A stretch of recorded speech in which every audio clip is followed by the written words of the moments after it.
School के दरवाजे पर रहकर उन्होंने पढ़ाई की, लेकिन हम सबों के लिए स्कूल के अंदर का दरवाजा खोला तो बाबा साहब का संविधान था, जिन्होंने हमारे लिए दरवाजा खोला और हमारे बच्चे हम लोग स्कूल के अंदर बैठ करके पढ़ने लगे। नहीं तो हम कहां स्कूल के अंदर। बाबा साहब स्कूल के बाहर आकर पढ़े, लेकिन उन्होंने एक ऐसी लाइन खींची कि स्कूल के बाहर आकर, कक्षा के बाहर आकर के पढ़ाई किया।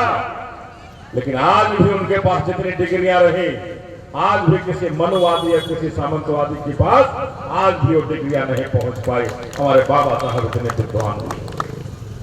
और उस बाबा साहब का लिखा हुआ कोई कहता है कि मैं संविधान बदल दूंगा, क्या हम बदलने देंगे उसके संविधान को?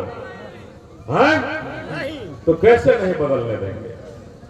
ये सरकार मोदी की है, एक गोली चलवाएगी, डरवाएगी, मारेगी और कहेगी कि हम बदल देंगे। हम कुछ नहीं कर सकते। अगर लोकसभा में जीतेगा तो निश्चित रूप से संविधान बदलने देगा। तो मैं आपसे गुजारिश करने आया हूं कि बाबा साहब ने हमें समानता का अधिकार दिया है और एक वोट डालने का अधिकार दिया है।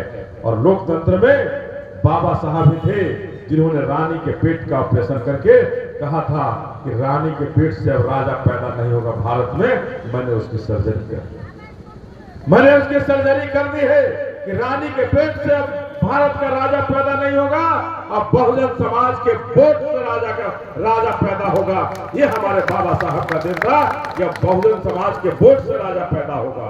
और आज बहुजन समाज अगर जग जाए, उस वोट की ताकत को पहचान लो और उस वोट की ताकत को पहचान कर अपने बहन जी के लिए उस वोट को दबा दीजिए। निश्चित रूप से ये संविधान बदलने वाली जो सरकार सोच रखती है, उस सरकार को बदलकर आप अपनी बहना की सरकार बना लीजिए। निश्चित रूप से हमारा संविधान भी बचेगा और हमारा बहुजन समाज भी जिंदाबाद होगा। तो मैं ही आपसे कहने आया हूं कि आगे चुनाव आ रहा है। इस चुनाव में लड़ाई ब्राह्मणवाद और सामंतवाद और मनुवाद के साथ अपने अम्बेडकरवाद से।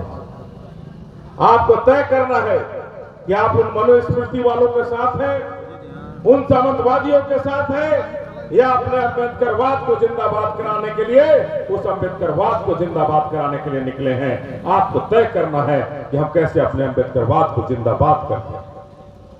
तो आज बक्सर की लड़ाई, अभी हमारे पिंटू यादव जी ने कहा कि लोग कहते हैं चित्तौड़गढ़, लोग कहता है कि बाबू जीतेगा चाहे बाबा जीतेगा और हमारा बहुजन समाज ताली बजाएगा।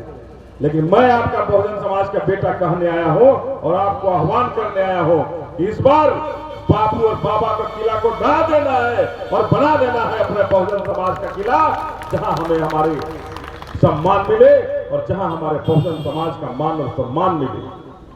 अगर जब हम बहुजन समाज के बक्सर लोकसभा से जिताते हैं तो निश्चित रूप से बहन जी का प्रधानमंत्री बनाने का रास्ता खुलता है और बहन जी हमारे देश का प्रधानमंत्री बने। माननीय काशीराम साहब कहते थे कि हमारा समाज हुक्मरान समाज, हमारा समाज मांगने वाला नहीं है, देने वाला है। बहुजन समाज में इतनी ताकत है कि अगर वो चाहेगा तो देने वाला बनेगा। इसलिए मैं अपने लोगों से गुजारिश करना चाहता हूं, ये हुक्मरान बनो और अपने बहन जी को देश के सर्वोच्च कुर्सी पर बैठाकर हम देने वाला समाज बने, तभी हमारा कल्याण हो सकता है, नहीं तो हमारा कल्याण नहीं हो सकता। हम लोग बहुत चढ़ बढ़ करके भारतीय जनता पार्टी को जिताए थे और जब जीता हमारी माताओं और बहनों को लाइन में खड़ा किया, हम सबों को लाइन में खड़ा किया और कहा खाता खोलो, 0 बैलेंस का खाता खोलो, सबके खाता में पैसा आएगा। खाता खोले नहीं चाहता नो आई पैसा है।